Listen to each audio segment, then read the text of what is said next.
After a year on the road, I thought I'd get tired of traveling. The endless clatter of railways, highways, and everything in between.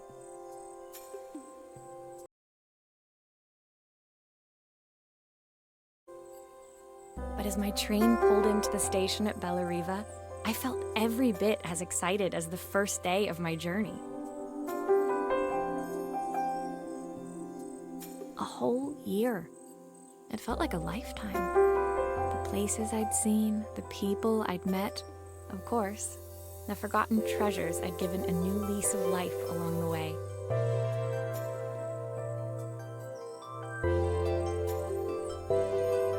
I'm a restorer by trade. Bringing our most beloved possessions back to life is what I love to do.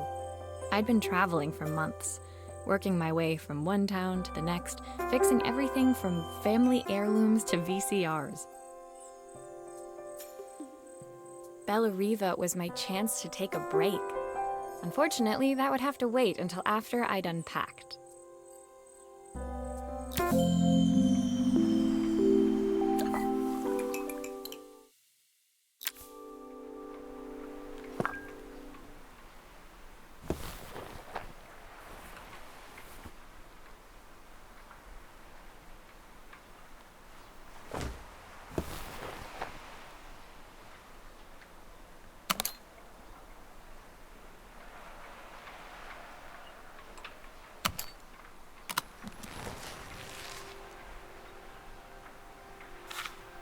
My parents took this after I made my first repair. Seems like a lifetime ago. Looking forward to taking more close-ups of my fingers with this. I picked up these sunglasses on my last stop. Hopefully I'm cool enough to pull them off. I saw a guitarist wearing these at a show once. Rock and roll repair woman, at your service.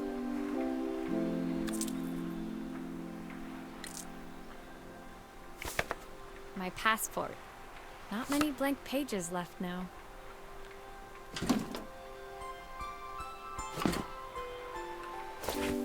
My favorite overalls. These will never go out of style. I'll hand these out once I'm settled in. Fingers crossed they get me some work.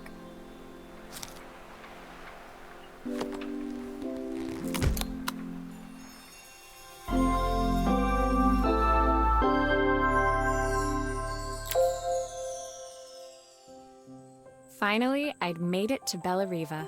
I'd come for the food festival, taking place in a few days' time. After living off TV dinners and instant ramen for the last few months, I was craving a decent meal. Of course, I'd need to earn enough money to pay for it, so I figured I'd head out the next day and find some work. My parents never wanted me to go. They wanted me to stay in their shop and have a simple, stationary life. I knew there was a world out there, beyond the four walls of our antique store, that I had to be a part of. I daydreamed constantly about the weird and wonderful places each of our antiques came from. I loved figuring out their stories, revealing the memories hidden beneath the screws and wires. My story in Bellariva began with a little girl and a voice she was longing to hear.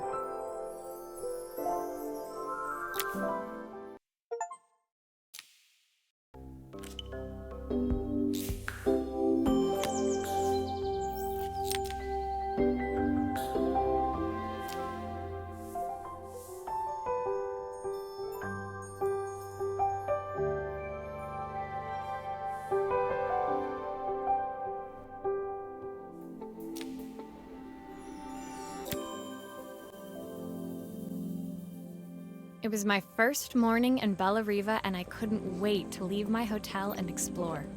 It was a quiet town, its streets and alleyways basking peacefully in the hot morning sun.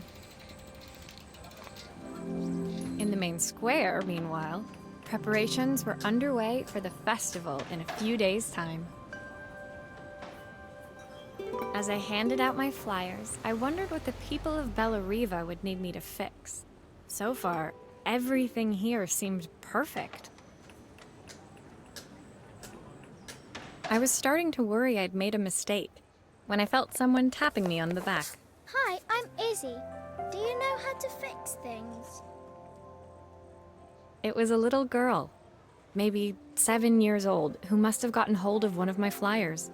She rummaged around in her backpack until she hauled out a battered red cassette deck. My tape is broken and I can't make it work anymore. I tried to fix it myself, but there's this metal thing in the way. Can you try?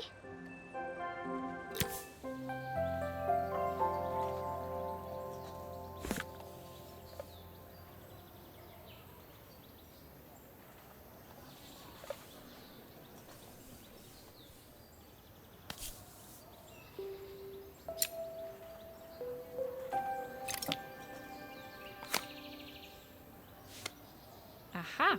Those batteries look like they need replacing. Luckily, I have some spares.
Why did you do that?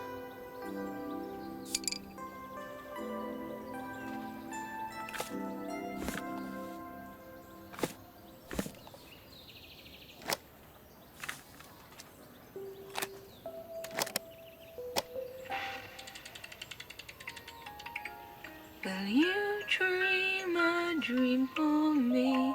If I sit by your side and hold you so tight, know that I will always love you, even though When it finished, Izzy picked up the tape deck and tucked it carefully into her backpack.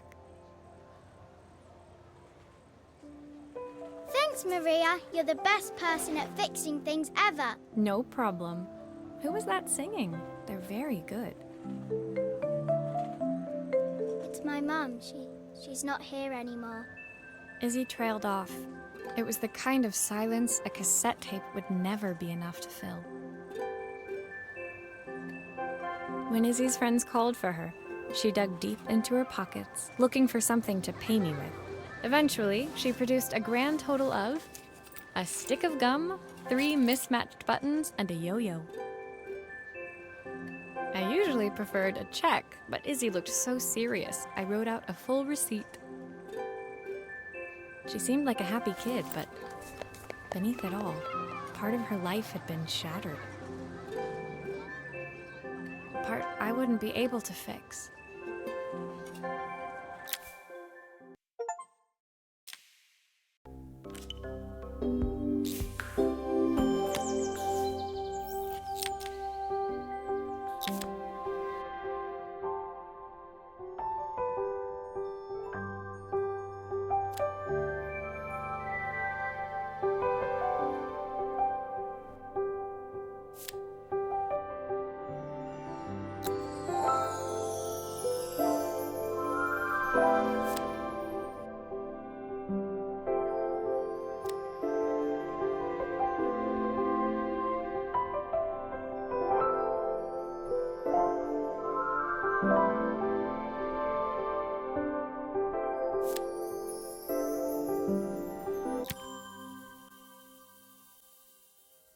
My first repair complete, I spent the rest of the day doing small jobs in and around the square.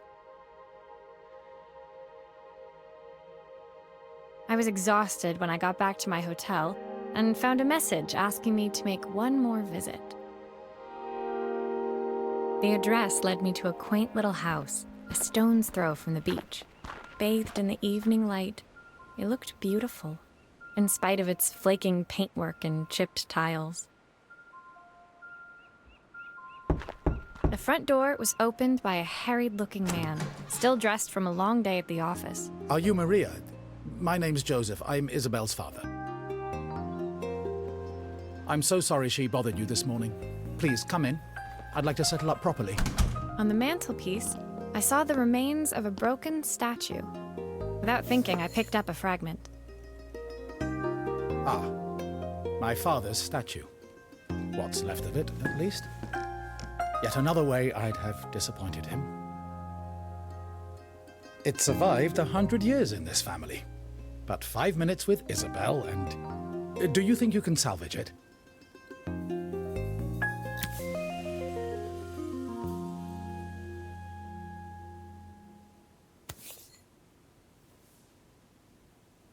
Will you be able to see the glue afterwards?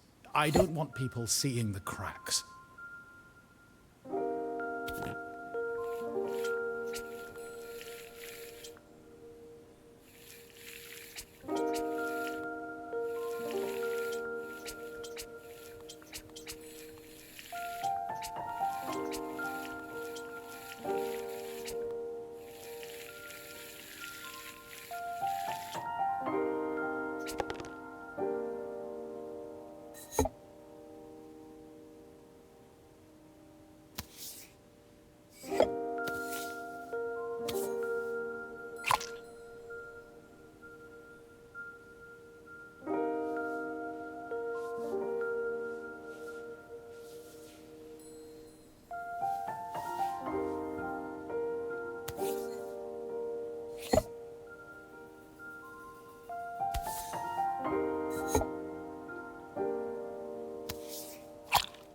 Sometimes I think my daughter should come with a warning label.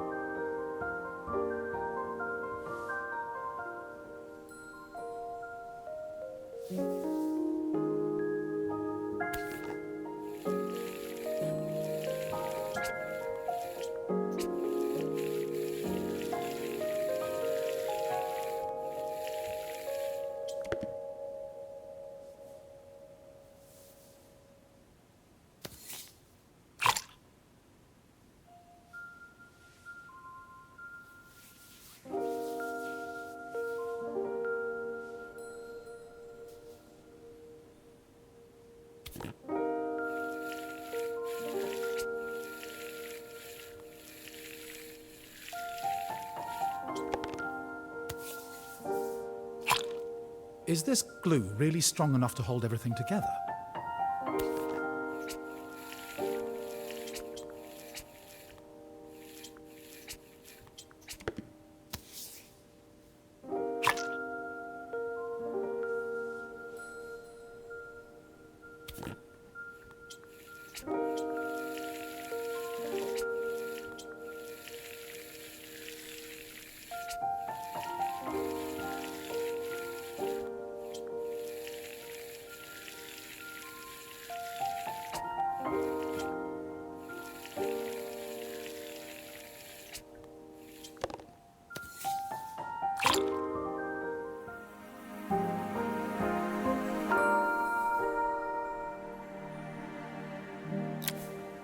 Thank you, Maria.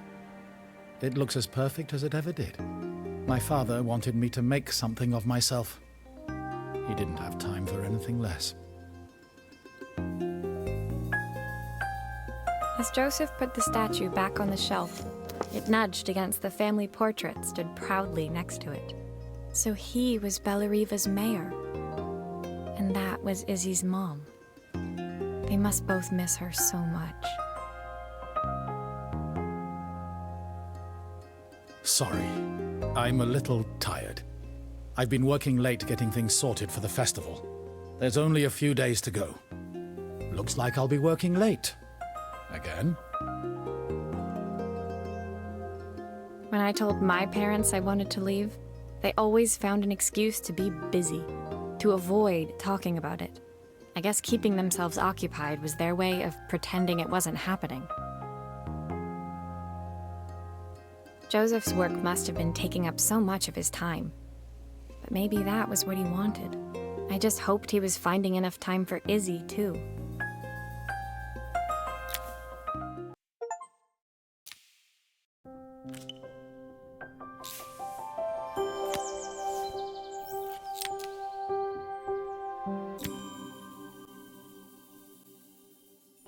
My second day in Bellariva dawned bright and clear. Another beautiful sunny morning. Walking into town, I passed cafes overflowing with customers cradling their morning coffees. I stopped, breathing in the smell of roasted coffee beans and freshly baked pastries. I was about to go inside when the owner of Carmen's, the cafe next door, stopped me. Hello, Maria? Were you here yesterday handing out flyers? I have a job for you. Her place was petite, tucked between its competitors as if hoping they wouldn't notice. Judging by the empty tables, It's a bit slow today, but we're just getting started. I'm sure it'll pick up soon. her place was petite, tucked between its competitors as if hoping they wouldn't notice. Judging by the empty tables inside, though, her potential customers hadn't noticed it either.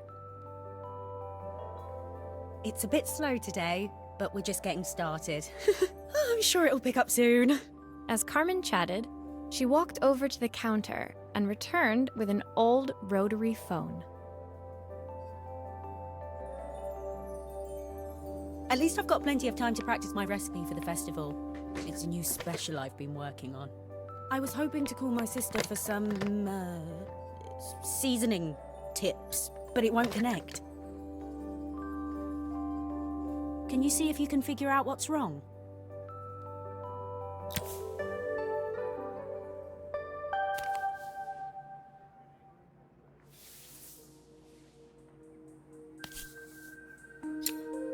Obviously, we'd normally be much busier than this.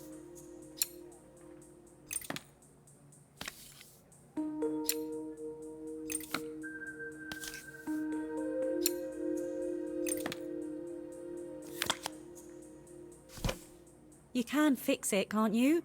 I can't afford to replace it.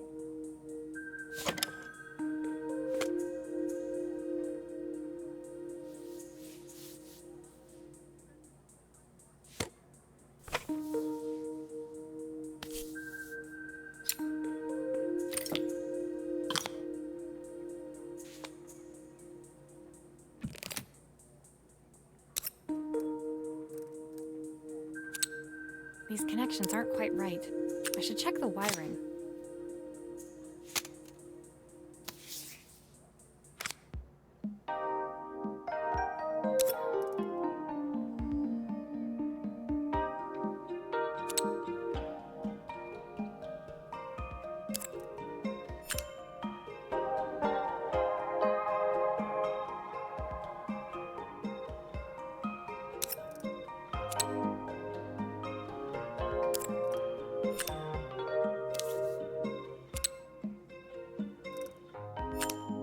Looks like this new circuit board is all hooked up.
When I handed the phone back to Carmen, she seemed almost reluctant to take it from me. So it's all working now, is it? I don't have to leave it to dry or let it cool down? Nope, it's ready to go. It'll be ringing off the hook in no time. That's if I can pay my phone bill, anyway. And the rent, and the suppliers. Anyway, take a seat and I'll be right with you. Your coffee's on the house. I sat at one of the empty tables, while at the counter, Carmen had started dialing the phone.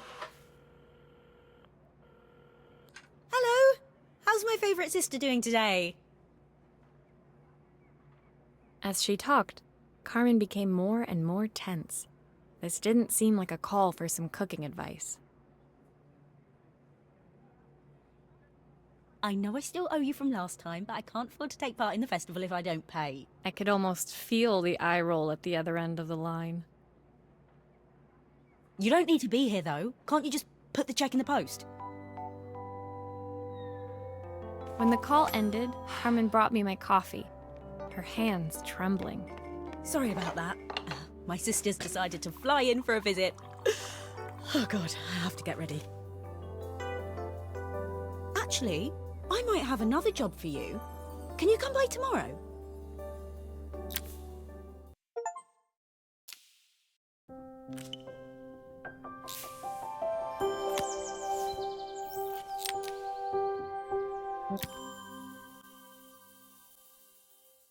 The next day, I'd promised Carmen I'd return to help her get the cafe ready for her sister's arrival.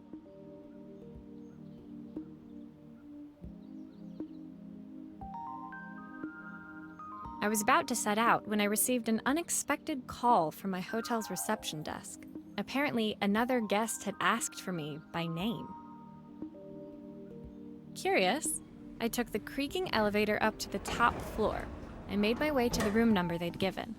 I knocked. Are you here about the camera? It's about time. The woman in front of me was immaculate. Not a hair out of place or a crease to be seen. My sister tells me you know how to fix things. I'd usually go to an expert, of course, but in this town... So this was Carmen's sister? The two of them couldn't have been more different. Inside her room, I saw a beautiful reflex camera, any professional photographer's dream. The viewfinder is completely dark. I can't see anything through it at all. I assume you can figure out what's wrong.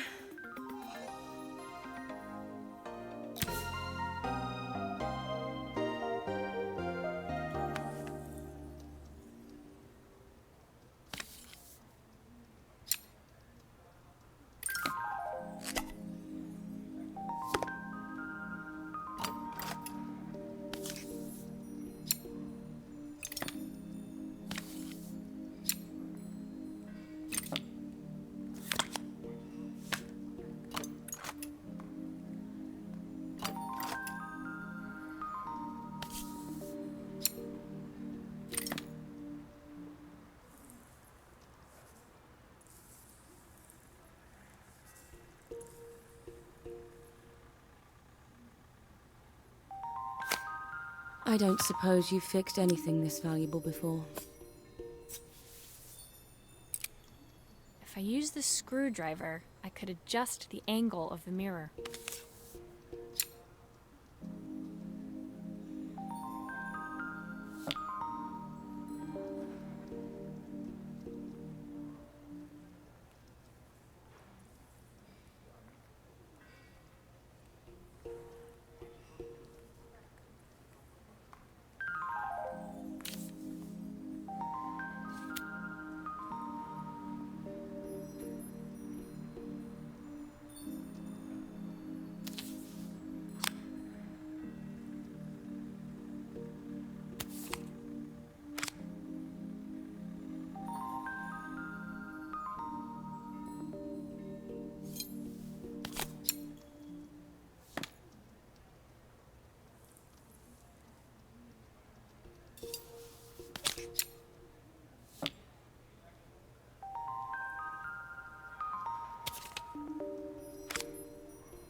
There's still a part I need to attach. Where does it go?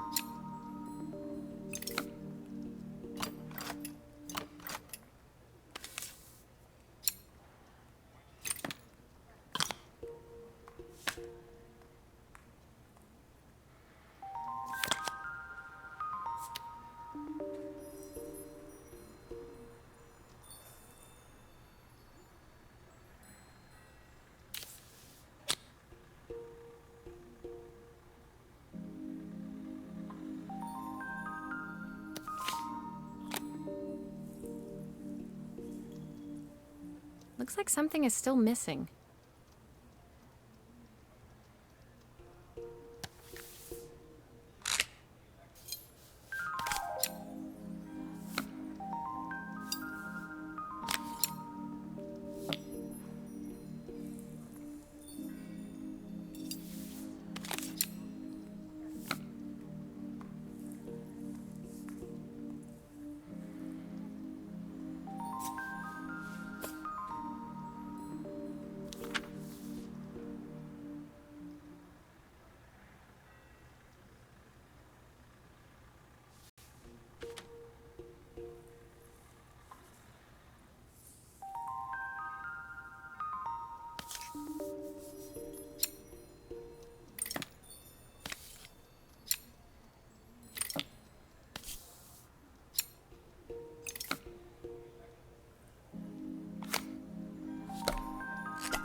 Perfect. Now the viewfinder should be working.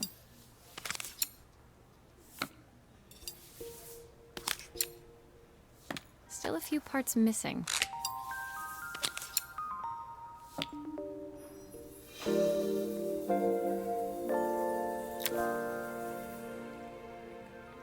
I felt a pang of envy as I handed the camera to Helena.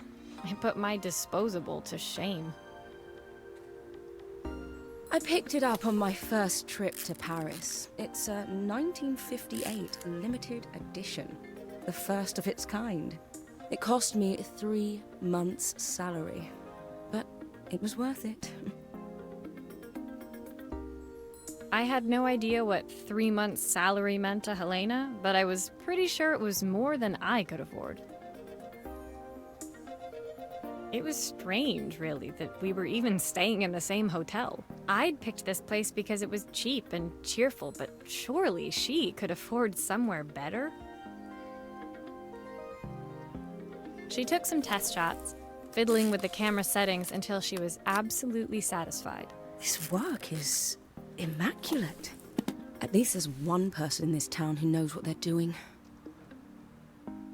Sending you to me might be the first thing Carmen's actually gotten right. I wondered why Helena had bothered coming if she thought so little of her sister.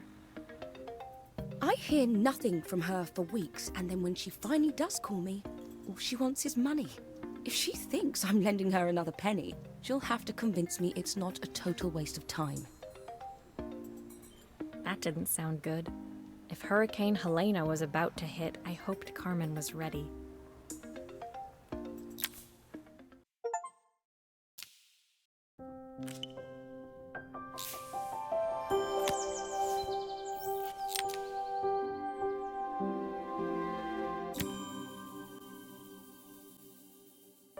The sun was setting over Bellariva by the time I reached Carmen's cafe.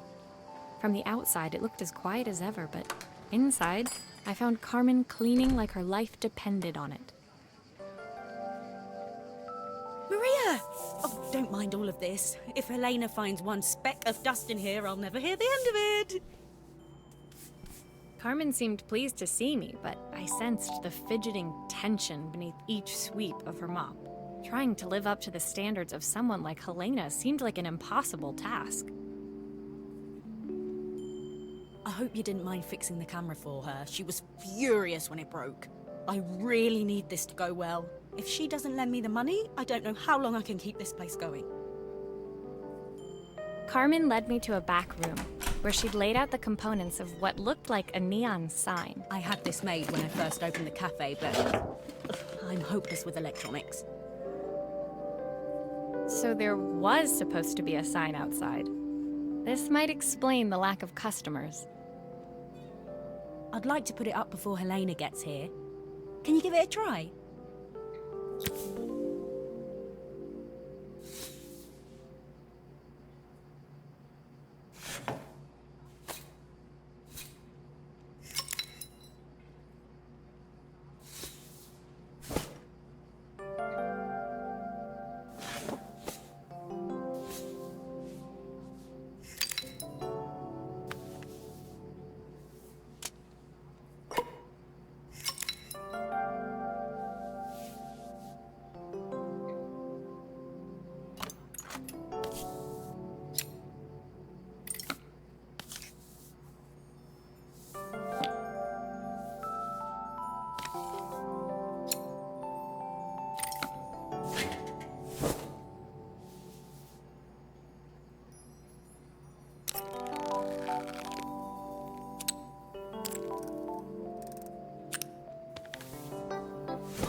I don't know, it's a bit, flat. Maybe if it flashes, it'll really catch people's eye. Great idea. I think I have a spare part that could do that.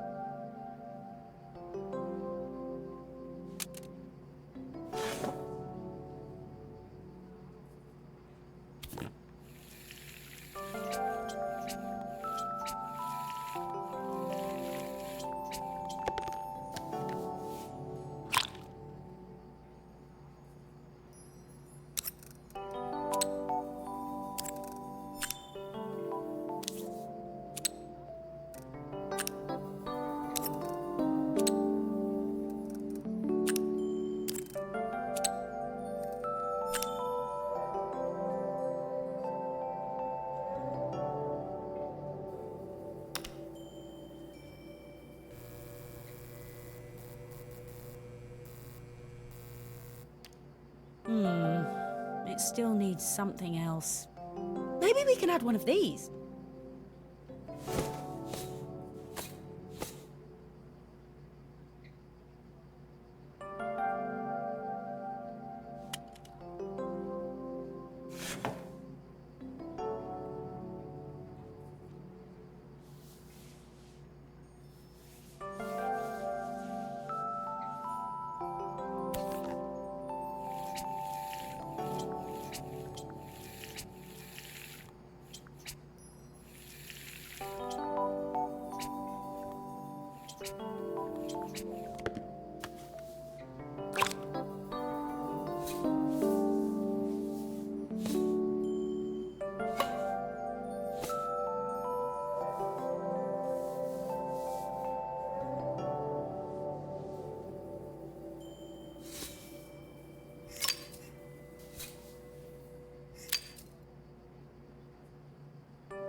It works!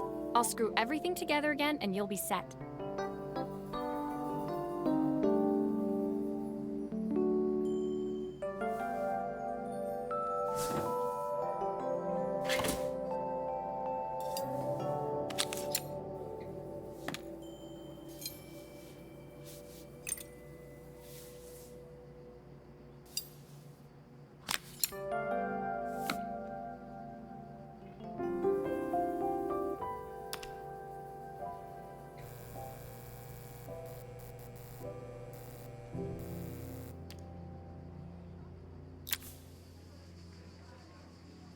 The sign fixed, we headed outside and mounted it carefully over the cafe door.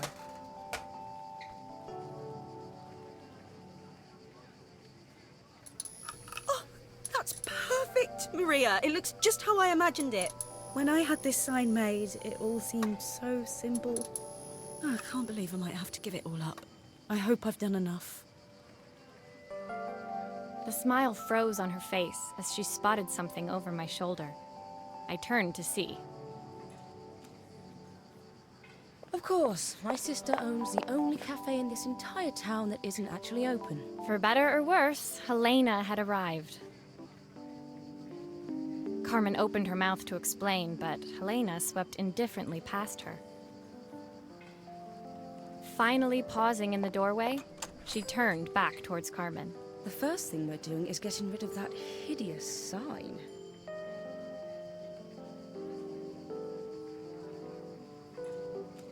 And with that, she disappeared inside. I hoped Carmen's chances of saving the cafe hadn't disappeared with her.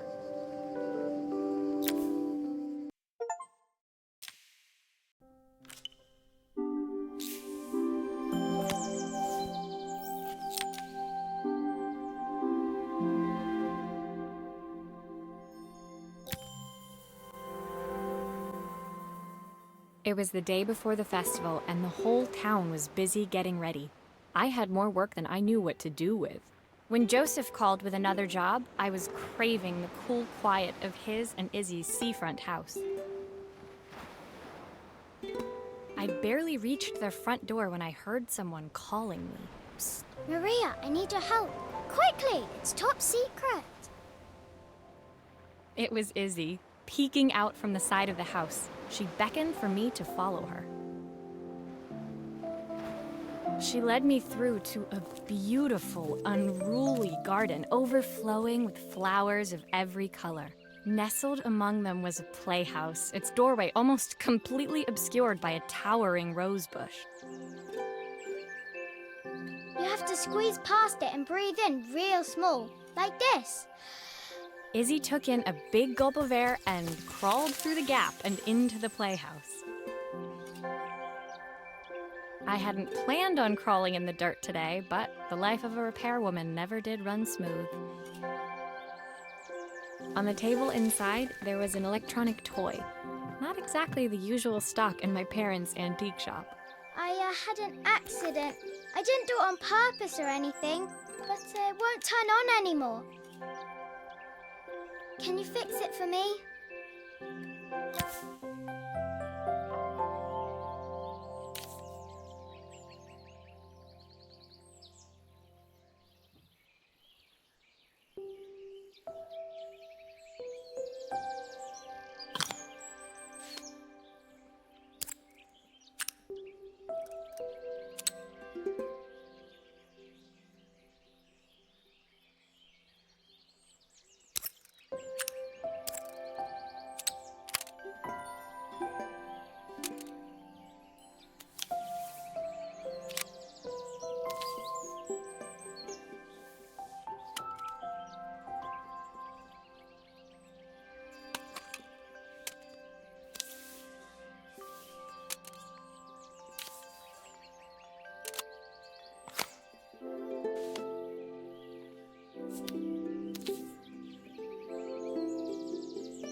grown-ups play games as well?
Can you show me how to play? I tried before, but it was so hard.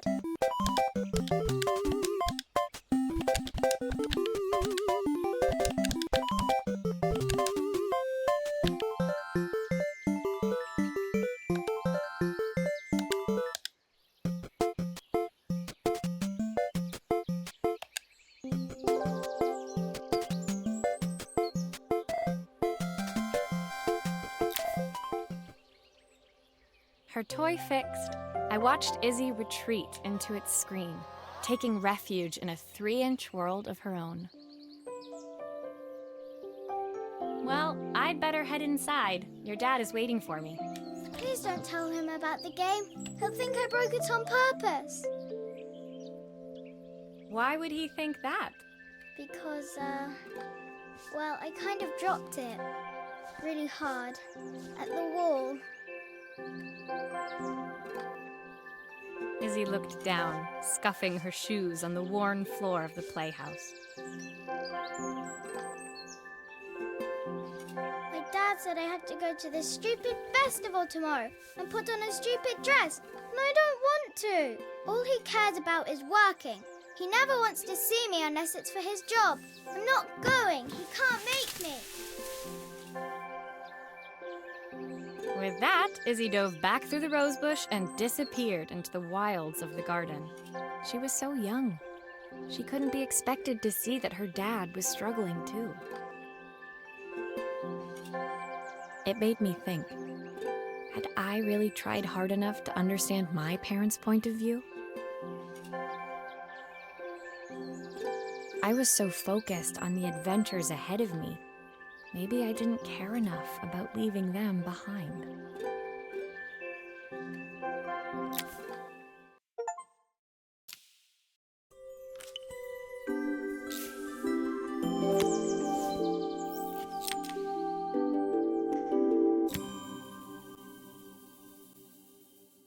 Leaving Izzy hiding in the garden, I walked around to the front of the house and rang the doorbell. It was only then I noticed my favorite overalls covered in grass stains. I scrubbed desperately, but it was too late. Maria, what are you doing? What happened to your clothes? I was, repairing a lawnmower. How unusual. Well, do come in. The job I've got for you is a little more delicate.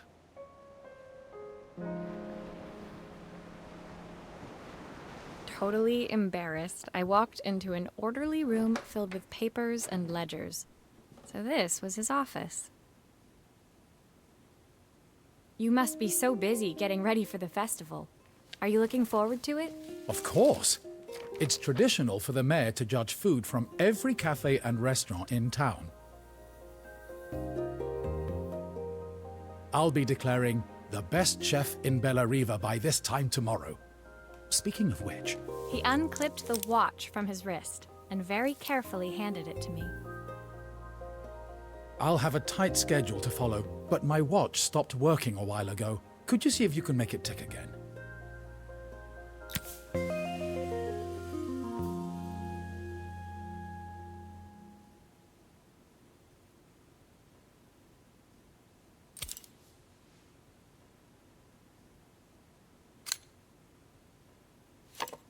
Are you sure it will all fit back together?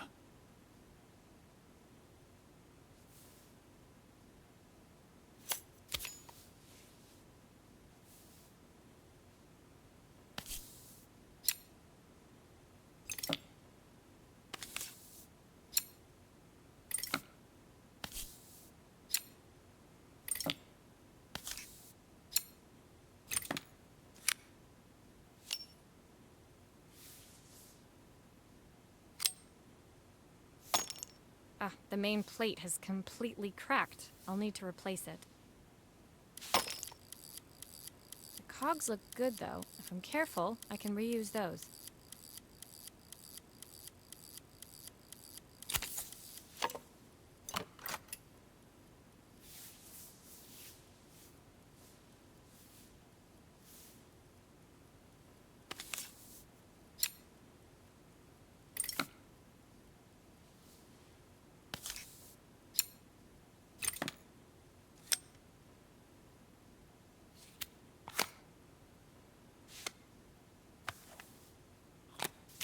I've not gone a day without this watch since my wife gave it to me.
As I handed the watch back to Joseph, my fingers traced over the engraving on the back. I hoped fixing this was one small way I could help him move forward. I can't believe it's working, Maria. Thank you. My wife was a brilliant woman. Feeling this ticking on my wrist, it makes me feel like she's still here. Watches measure minutes and hours like they're infinite. I didn't know we had so little time. Even with Isabel, I barely see her. And when I do, she acts like she hates me. Just then, the phone rang. Even when he was at home, his work was never done. Sorry, Maria. I have to take this. I'll see you at the festival tomorrow.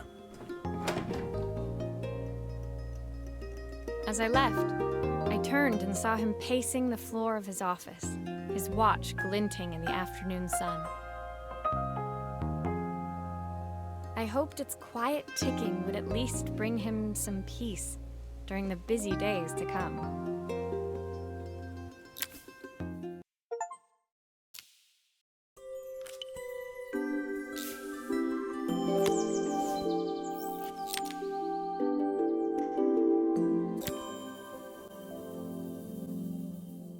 When my last job of the day brought me to Carmen's apartment, the door was opened by someone I didn't expect to see, Helena.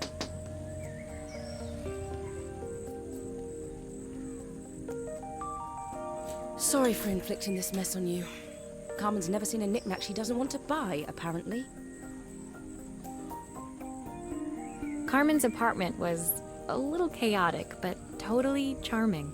It was easy to imagine her living in a place like this. It definitely wasn't Helena's style. She seemed more upmarket than flea market. I wondered why she was even here. We're having a clear out. Or at least I am. Carmen's not helping, as usual. There's a market at the festival tomorrow. I'm selling some of these things to make her some money. She says she has nothing when there's all this stuff right under her nose. Helena stepped delicately past the items on the floor and reached down to pick up one from the pile. Look at this slide projector. Our parents treasured it, but Carmen treats it like a piece of junk. Can you take a look?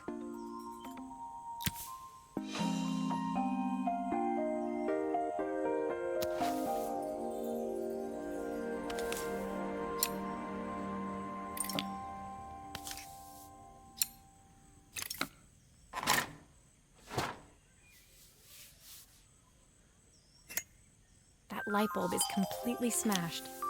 Okay, I'll need to redirect the light to the lens at the top for the projector to work.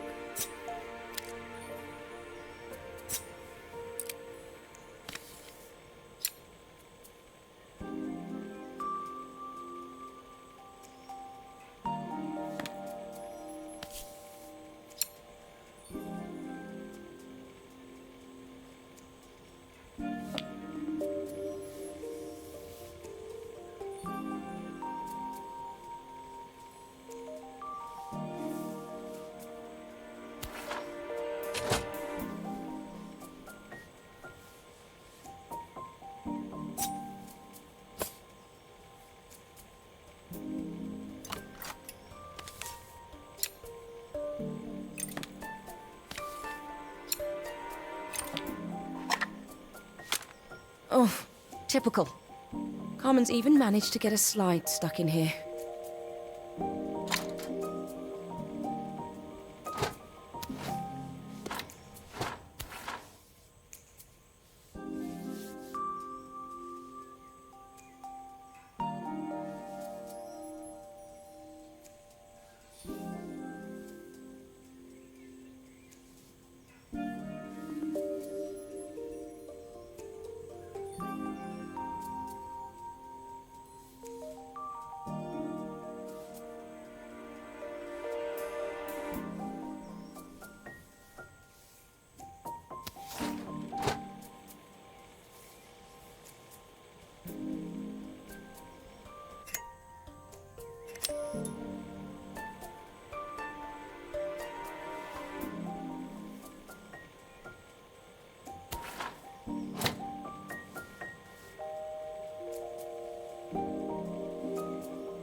Still a few parts missing.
I think I've missed a screw somehow.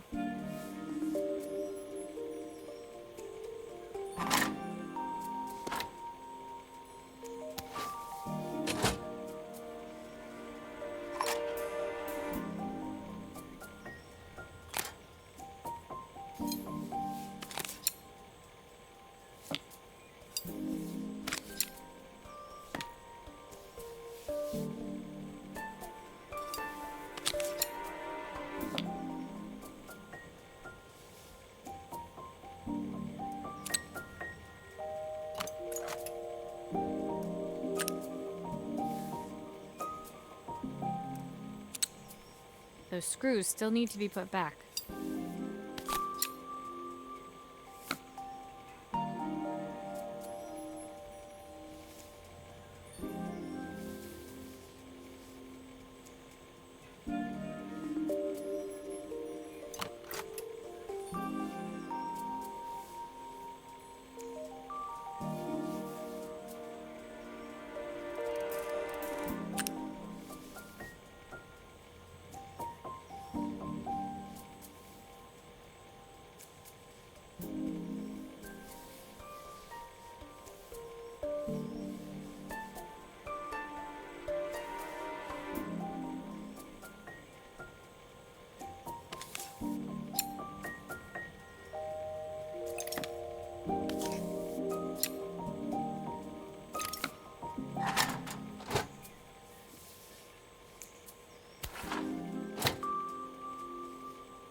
I was so excited when I moved to the city. Carmen, she looks so sad.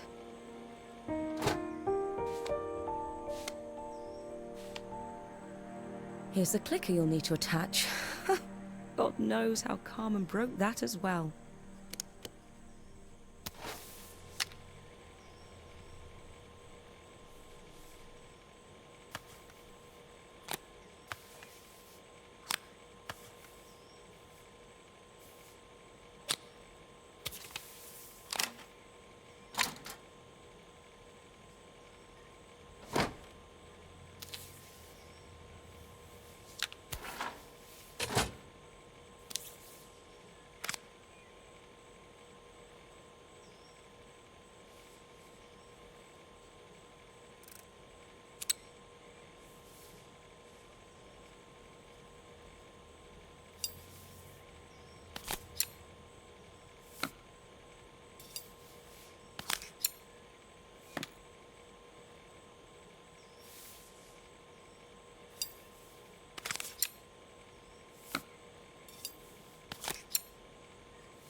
When we were younger, Carmen was always following me around.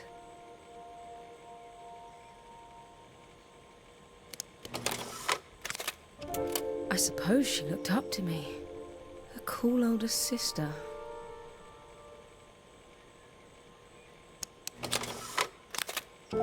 She used to ask me when I was coming home, but I was always too busy.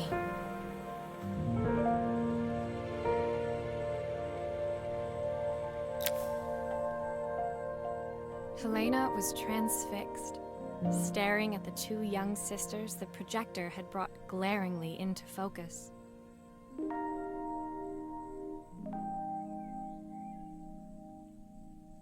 I never meant to let her down. But you haven't, have you? You came all this way just to help with the cafe, plus the money. That's the problem. There is no money. I lost my job a few months ago. My savings are almost gone. I have nothing. Carmen thinks I'll throw my checkbook at her bad decisions and make them okay. But I can't. Not this time. You know, the funny thing is, I came here wanting to tell her the truth. But she's so infuriating. How can I ask her for help when all she cares about is herself? Helena fell silent, shrinking under the gaze of her younger self, projected onto the wall. We drifted so far apart when I moved away. It felt like the only thing keeping us together was my bank balance. I know I have to tell her the truth. It isn't fair. But I already lost everything else. What if I lose her too?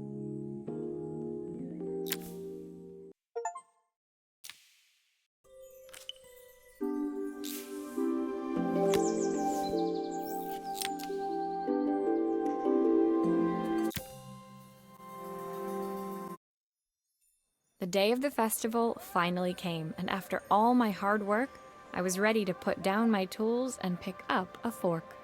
The smell as I entered the main square was incredible. Each stall was selling food even more delicious than the last. The competition would start any minute. Most stall holders were waiting anxiously for the mayor to pay them a visit. All of them, that was, except Carmen, who was still frantically chopping vegetables and stirring pots. Maria! Thank God you're here. Can I ask you the world's biggest favour? Helena was supposed to help me run the stall today, but she never turned up. probably too ashamed to show her face. I can't believe she lied to me. Carmen was stirring so furiously, she was in danger of tipping the pot over altogether. The mayor will be here any minute for the judging, but I'm almost out of my special. She wasn't really going to ask me, was she? Not on my day off. I have a stove ready to build and everything. Can you set it up and make me a spare batch?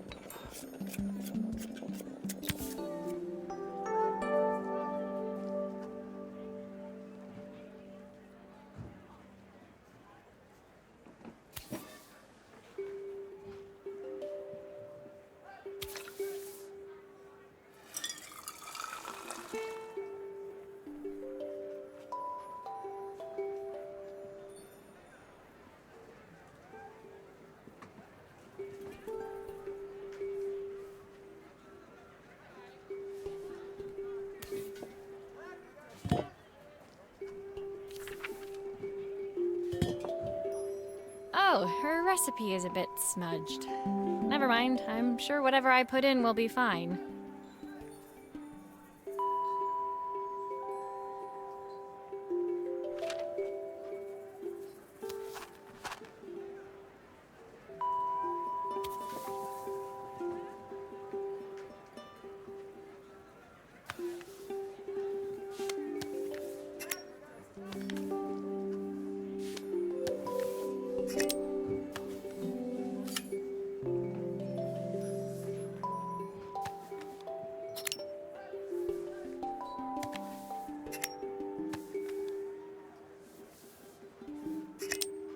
It all fits. Now to light the gas.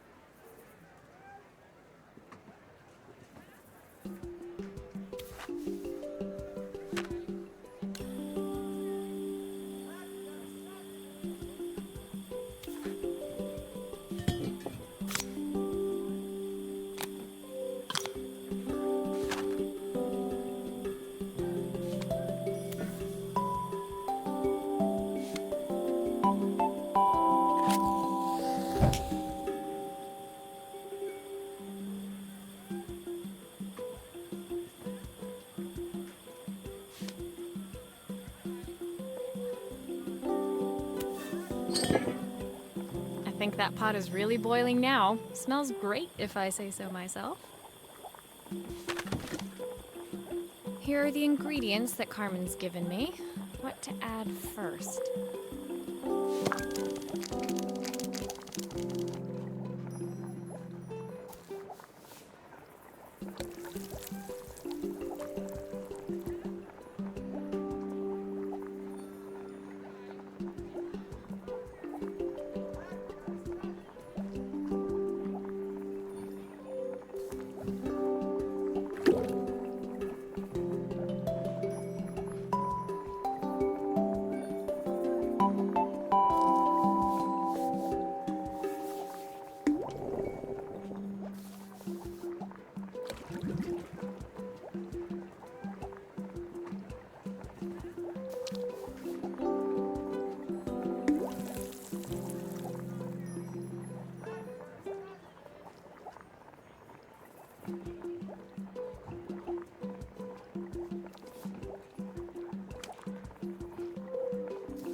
That looks good. I'll scoop a spoonful when I'm ready to serve.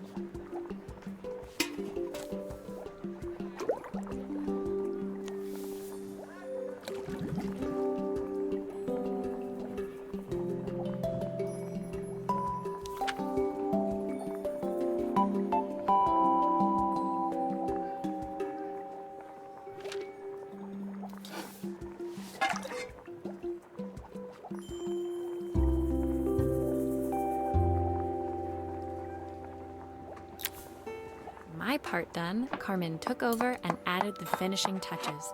It was just in time, as a moment later, Joseph arrived with Izzy in tow. Carmen anxiously handed them both a serving. That was so tasty. Can I have some more, please? Well, you've certainly earned yourself a loyal customer in my daughter. We have a few more meals to taste, but so far you are one of the best. Good luck. Joseph and Izzy looked so happy together. Maybe the festival was doing them some good after all. Carmen, on the other hand, seemed annoyed. But why, when it had all gone so well? I wish Helena was here to see this. She's so convinced I'll never succeed at anything. She wants what's best for you. She's just not very tactful about it. Yes, I know. Even when I was a kid, she pushed me when no one else did. I just wish she hadn't lied to me. But then, I've asked so much of her over the years. I never stopped to think how much she actually had to give.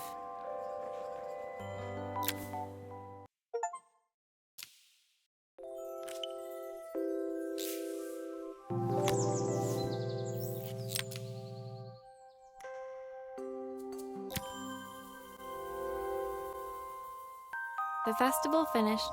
I only had one day left before I had to catch my train and leave Bellariva behind. I couldn't go without saying goodbye to Carmen. So, that evening, I made my way to the cafe. It was unrecognizable. She'd done it. Best food in Bellariva. Half the town was outside waiting to see what the fuss was about.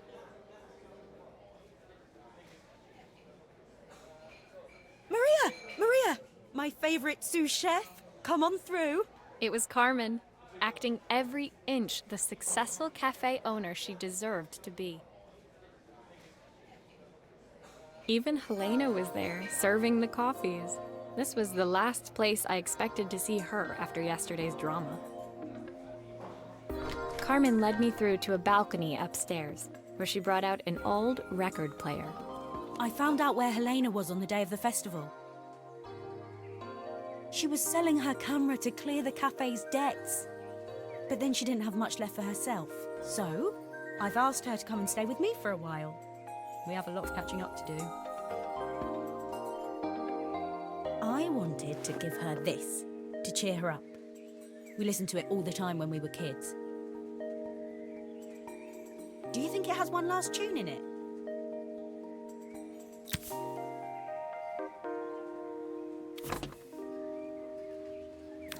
Okay, let's see what happens when we turn this on.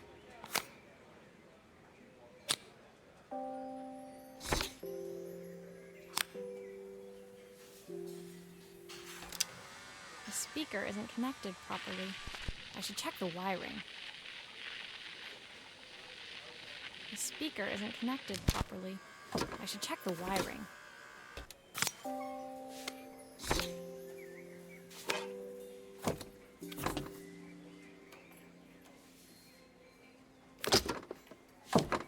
Here's the problem. This wiring isn't connected properly.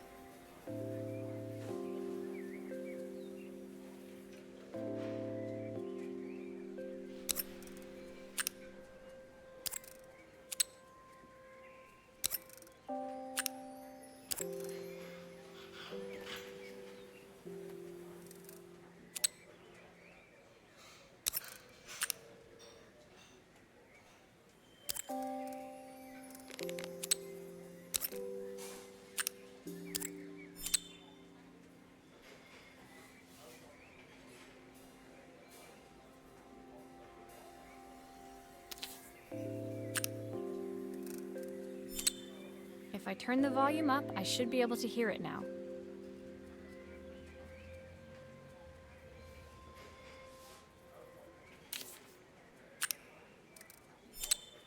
I think that should do it. This record should play beautifully.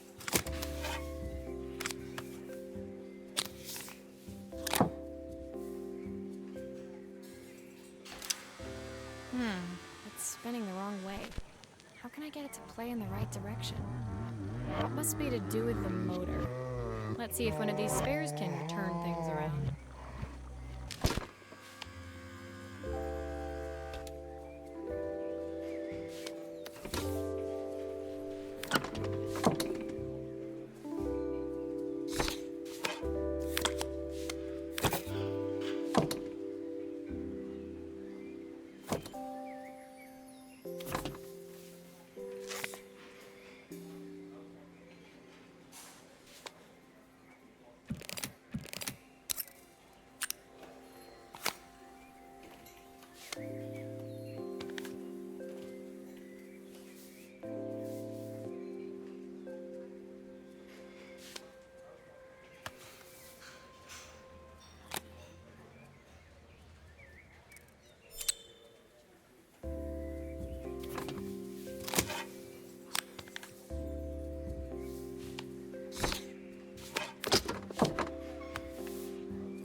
it's playing in the right direction. I should check it's turning at the correct speed.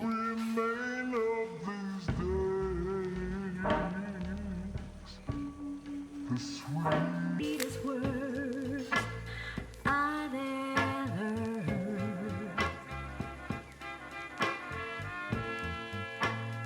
What will remain of the smiles, the ones that stole my heart? The record player's crackling tune must have caught Helena's ear, as she appeared a few moments later. Is that my old record player? I can't believe you've kept it all these years, Carmen. Leaning over the music, they looked just like the young sisters the slide projector had preserved all these years, inseparable once again. Carmen told me about your camera. That was a really generous thing to do. I loved that camera, but I love my sister more. Now it's her time to be the person she wants to be. I'm going to stay here with her for a while. Make up for lost time. Carmen and Helena's relationship wasn't suddenly going to be perfect, but they were both prepared to try. And to think, it had all started because of a call Carmen made about some seasoning tips. I guess in the end, maybe it wasn't so hard to just pick up the phone and dial. I hadn't spoken to my own parents in a year. I wanted to hear their voices more than anything. But the silence between us was so cavernous. I didn't know how I'd ever find the words to bridge it.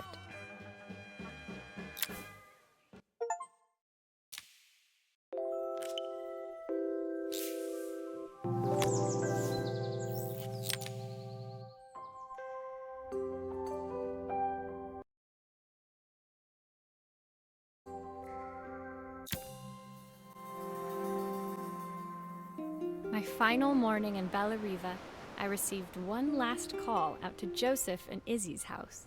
I knew I had to pack, but I figured I could squeeze in one final job before I had to leave.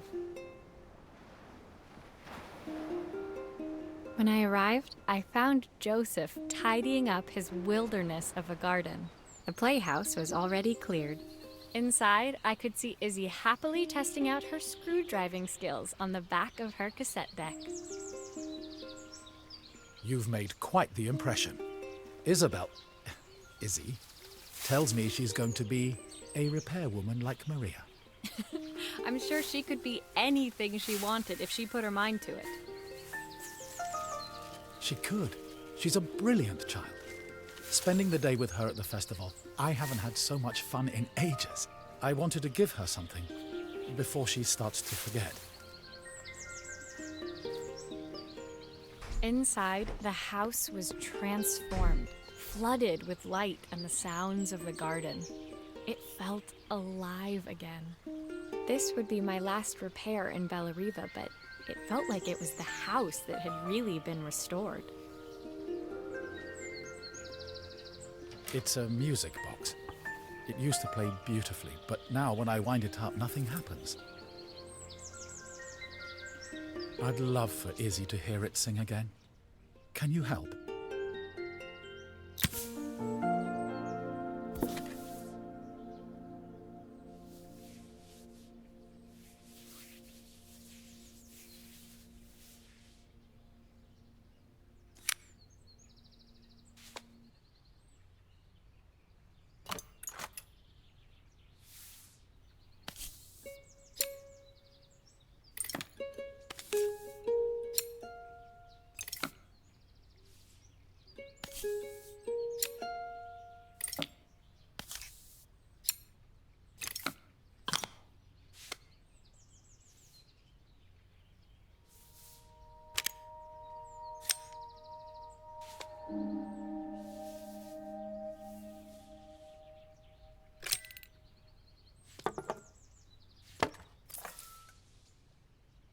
This mechanism is completely broken. I'll need to take it all apart before I can fix it.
Maria, could you add this family picture of us?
Still a few parts missing.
Perfect. The mechanism is good as new.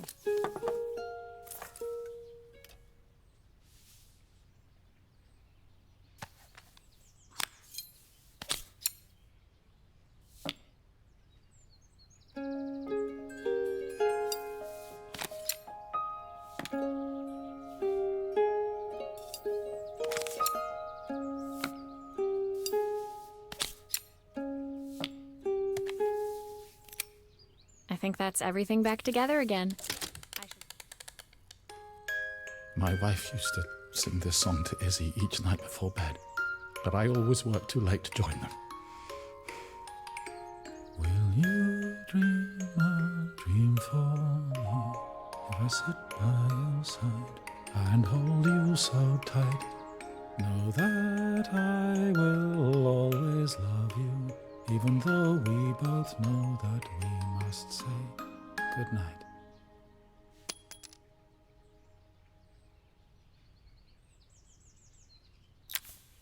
I've missed so much already. I want to be the father my wife wanted me to be. I've ended up so much like my own father, working all the time.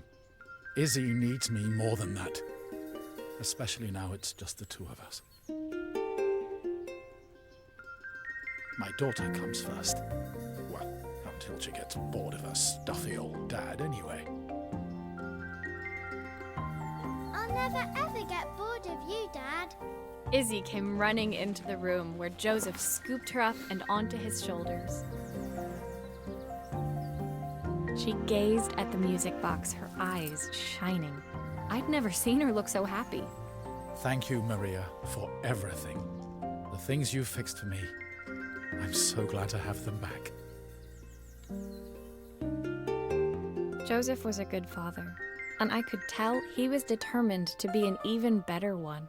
When it came down to it, that was all any of us wanted.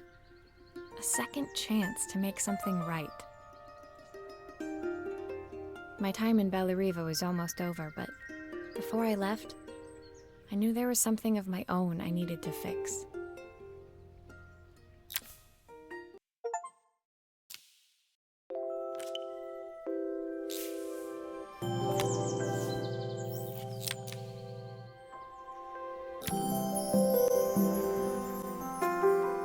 My time in Bellariva was almost at an end. Another chapter finished in a story whose ending I hadn't felt ready to write. The people I'd met, the items I'd restored, they'd taught me so much about what was really important.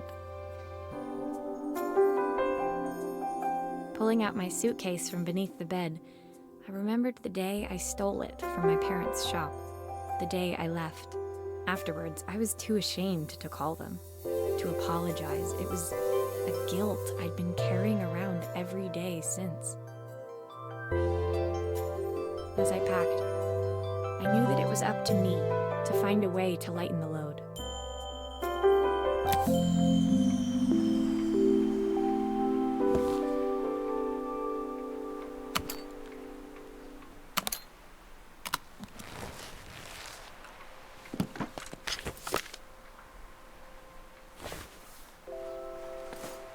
Helena gave me these designer shirts. Not sure I'll pull them off as well as she does. Izzy gave me this in exchange for my repair manual. She'll be a pro in no time.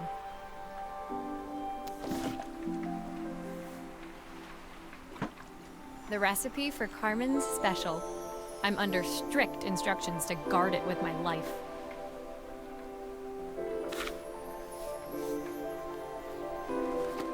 My parents would love Bellariva. Maybe I can convince them to make the trip.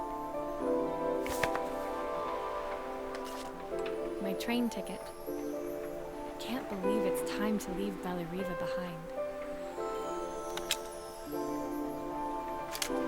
The soundtrack to my travels. I'll be listening to this on the journey.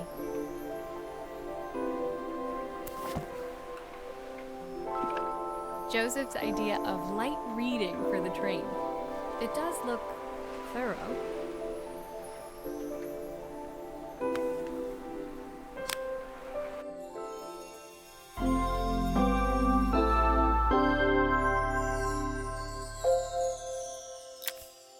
My suitcase was full, but it was my heart that felt heavy as I made my way to the station.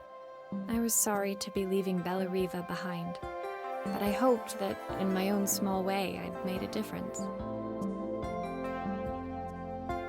Helena and Carmen's reunion was possible because they'd learned to overcome their differences.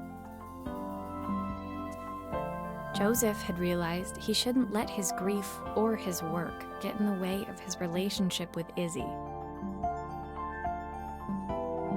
They'd each learned to see things from someone else's perspective. Maybe it was time I saw things through my parents' eyes. I knew it would be easier to jump on the next train, put even more distance between us, but I finally felt ready to talk to them. I just didn't know if they would feel the same. Did I even remember their number? I wasn't sure until I reached for the phone and it all came flooding back.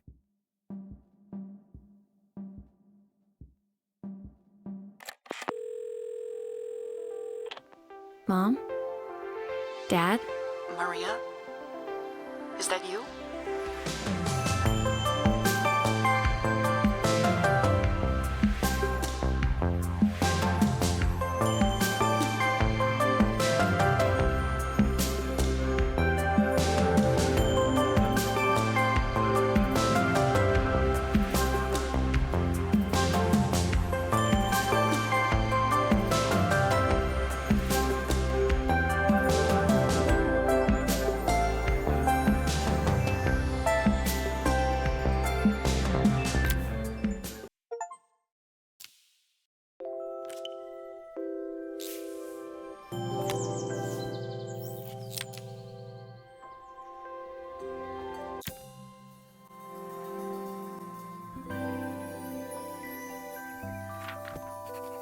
Dear Maria, Carmen here. Sorry I haven't written. The cafe's been absolutely manic since you left. Luckily, I have Helena here to help. You wouldn't recognise her. She's like a new woman. She's always running round, taking orders and making drinks. I even heard her compliment a customer on their outfit. Personally, I draw the line at fluorescent green bowling shirts, but each to their own. It certainly made the customer smile. She misses the city, though. Bellariva's many things, but it's definitely not as chic as she'd like. She said there was a coffee shop near her old apartment where they made coffee with a shape drawn on top. It got me thinking, I'm an award-winning chef. I can figure out how to put a leaf on a cappuccino. A bit of cosmopolitan coffee might be just what Helena needs. Of course, ordering a new coffee machine was the easy part. I wish you could have seen the mess I got into trying to put the thing together.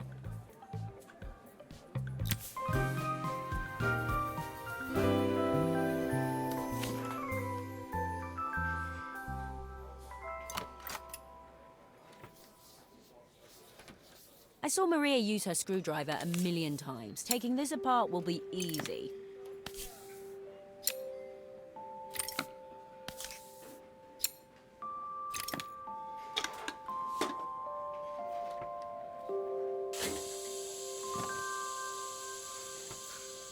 These pipes look pretty simple. I should start with them.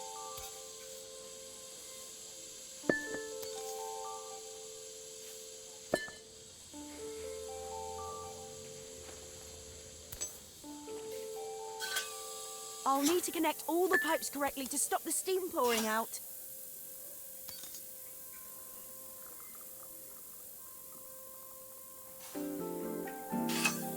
That steam doesn't look good. There must be something wrong with the pipes.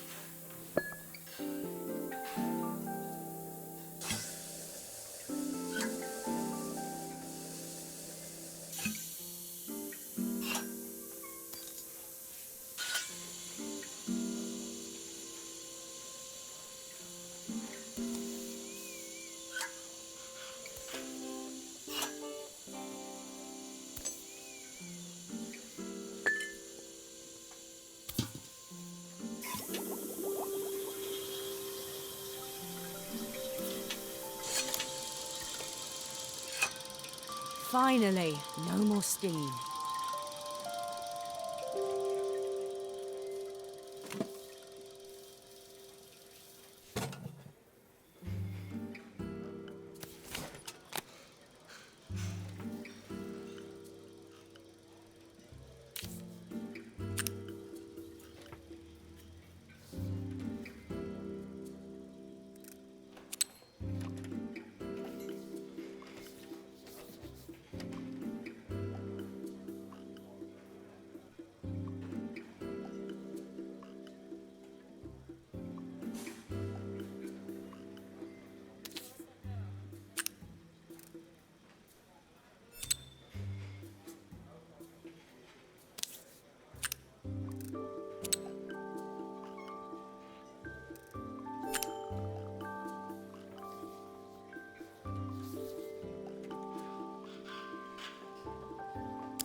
Finally, no more steam.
I think that's everything.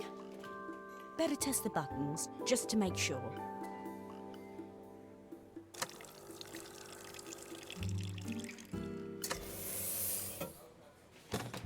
All done. Piece of cake. Time to make my first coffee, I think.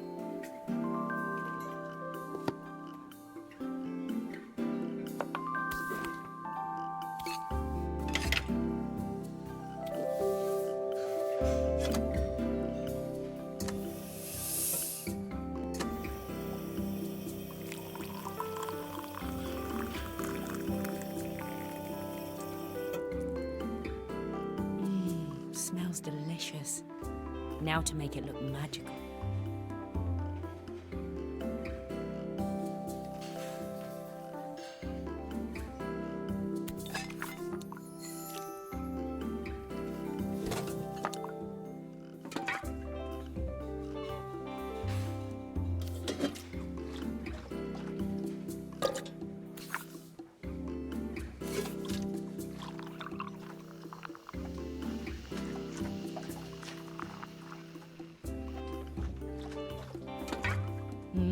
A perfect coffee. All it needs is a saucer and a couple of Helena's favourite biscuits.